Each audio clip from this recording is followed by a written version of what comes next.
vi presento gli ospiti di questa puntata. Corrado Callegari di Prima il Veneto. Buonasera, Callegari, grazie molte. Grazie direttore. Avete sentito situazione drammatica per l'Ucraina, perché l'esercito russo sta avanzando. Pensate che un anno fa, il 23 aprile del 2023, quindi nemmeno un anno fa, ci fu una conferenza bilaterale a Roma sulla ricostruzione dell'Ucraina, no? Imprenditori, politici, c'erano praticamente tutti, e il progetto era già quello, dice vince Zelensky e andiamo lì a ricostruire l'Ucraina.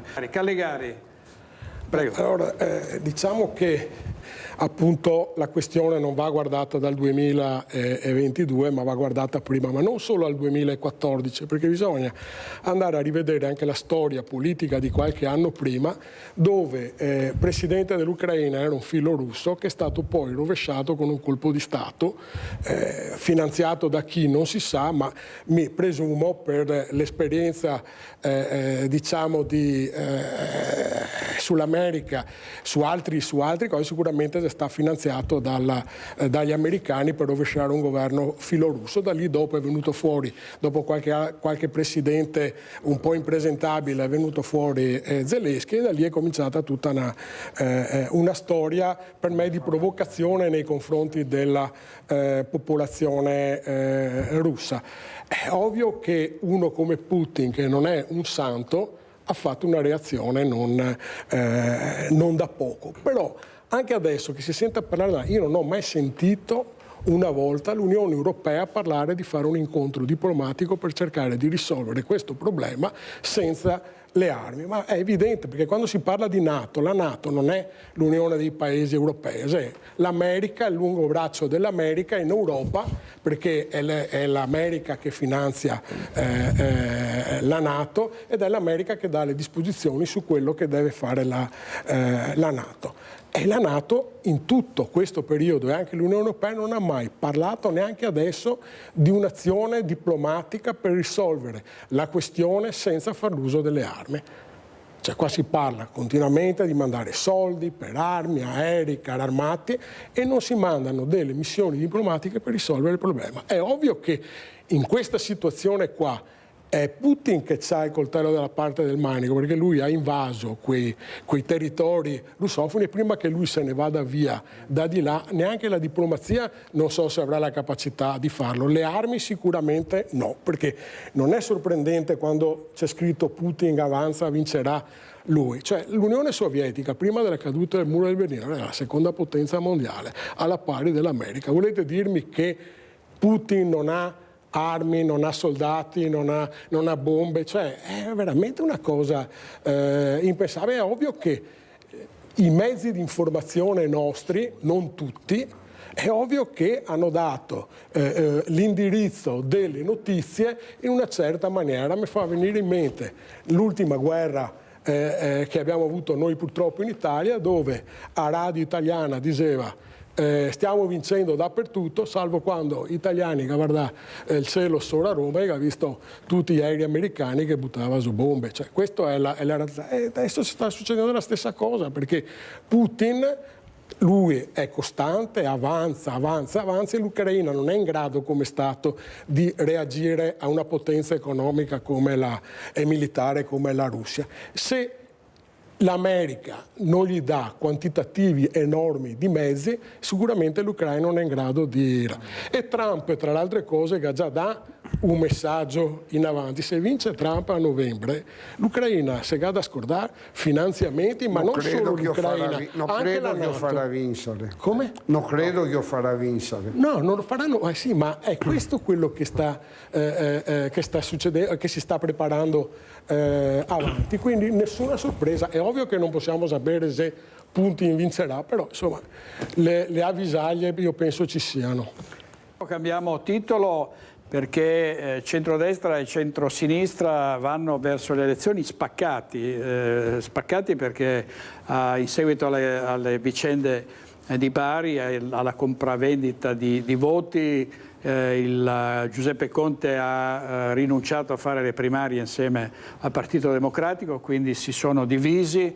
Elly Schlein ha reagito in maniera molto, molto dura. Non parliamo del centrodestra qui in Veneto, con un confronto durissimo tra Lega e Fratelli d'Italia, con candidature del tutto inedite come quelle di Bassano del Grappa, Nicola Finco con la Lega da una parte e l'ex leghista Pavan con Fratelli d'Italia dall'altra, quindi se ne vedono e se ne vedranno di tutti i colori. Calegari, Allora, diciamo questo, che mi fa un po' sorridere questa cosa del centro-destra e del centro-sinistra divisi alle amministrative, perché di fatto non è una novità. Cioè, a ogni tornata elettorale le amministrative hanno una struttura diversa dalle elezioni politiche e da sempre ci sono state le fratture nei vari comuni a seconda dei personalismi o altro. Pensiamo solamente alle ultime elezioni a Verona che ci sono state amministrative, il centrodestra ha perso perché si è diviso, ma non era la prima volta. Io ho fatto per 10 anni il segretario provinciale della Lega a Venezia e ne ho viste di tutti i colori, comprese all'interno del comune di Venezia, dove molte volte ci siamo presentati separati dal resto del centrodestra.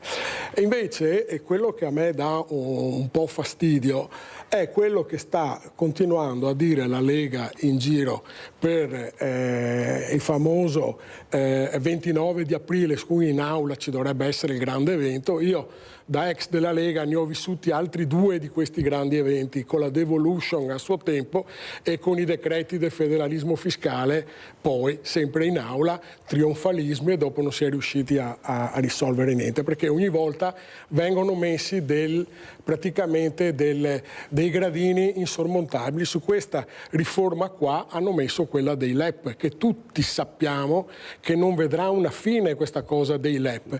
E quando Zaia va in audizione e dice io il giorno dopo vado a chiedere le materie, sì, che materie è che vai a chiedere? Vai a chiedere le 9 materie che non hanno i LEP, quindi vuol dire che sono le 9 materie che non contano niente, perché su quelle che contano hanno messo questo scoglio dei LEP. E sullo scoglio dei LEP si sono dati un tempo di 24 mesi, cioè di 2 anni, e si arriva a fine della legislatura. Cioè, questi sono dei passaggi che si sono già visti anche nel passato, ma è quello che deve essere chiaro a tutti, anche ai telespettatori, che il 29 di aprile, anche se votano, non succede niente, perché di fatto viene approvato una legge quadro all'interno della quale dopo bisogna fare tutti i meccanismi che servono, ed è una legge quadro che non serve perché la Costituzione prevedeva un qualcosa di completamente diverso, che era stato iniziato, infatti Zaia l'ha anche citato nell'audizione, quando nel 2018 c'è stata la firma di intesa tra lo Stato e la Regione Veneto. Quella volta mi pare c'era Boccia per il PD che ha firmato. Erano già stati buttati le basi per il trasferimento di queste competenze senza i LEP, perché all'interno della cosa non se ne parlava di LEP. I LEP sono venuti fuori perché Calderoli ha voluto anzi riprendere quello che aveva fatto la Gelmini, perché la legge quadro dell'autonomia differenziata l'aveva fatto nel governo precedente la Gelmini, comprendendo tutte le regioni d'Italia, anche quelle che non gli interessa l'autonomia, e mettendo in piedi un castello che non vedrà mai la fine, perché sui LEP non si andrà avanti. Cioè, questo è chiaro, perché basta andare a vedere di che cosa si tratta. Cioè, per mettere in piedi il discorso dei LEP, che hanno calcolato a spanne circa 100 miliardi di euro. Cioè, non c'è la copertura, non c'è neanche una lira.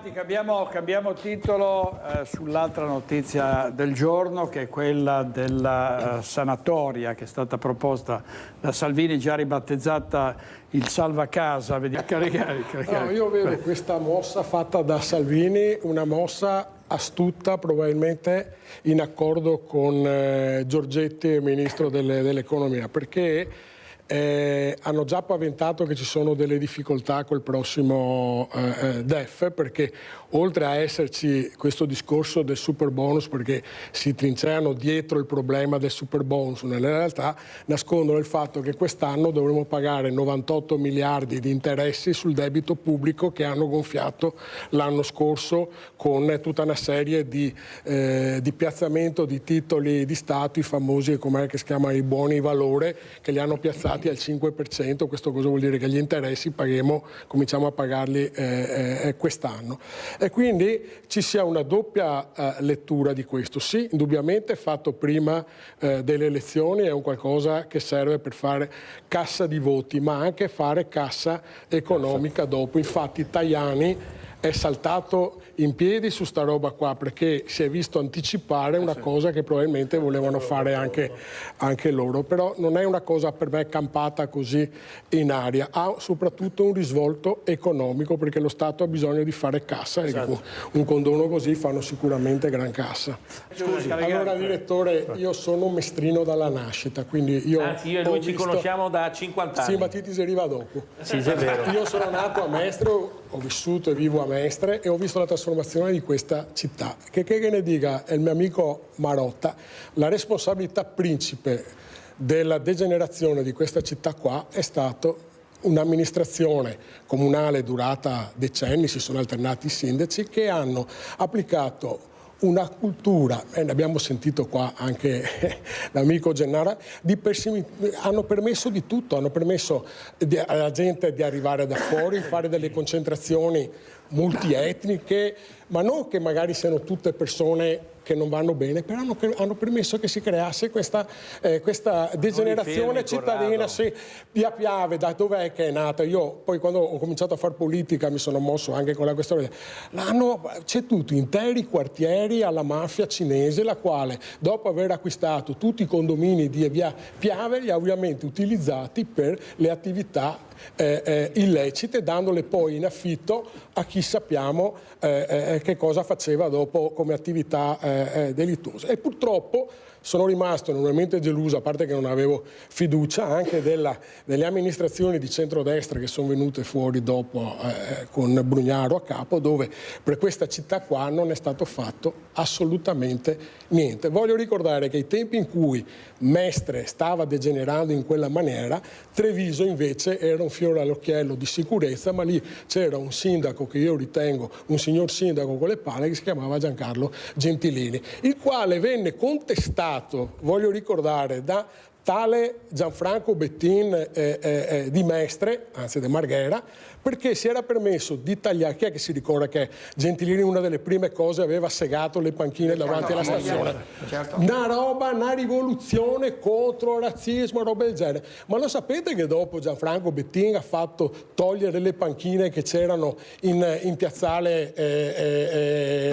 Sicilia, quelle che c'erano vicino alla Standa, le ha fatte togliere perché era diventato un concentrato di disagio. Quindi questo cosa fa capire? Che se si vuole amministrare bene si possono evitare queste cose qua. Quando è stato detto Via Piave era una via di lusso, sì, effettivamente Via Piave era una bella via. I miei genitori si sono sposati nella chiesa di Via Piave, adesso è impraticabile, ma questo ha dipeso principalmente dalle amministrazioni che hanno gestito questa città. Dobbiamo chiudere, siamo oltre il limite. Allora, grazie a tutti davvero, grazie per questa puntata. Corrado Callegari di Prima il Veneto, buonasera Callegari, grazie molte. Grazie direttore.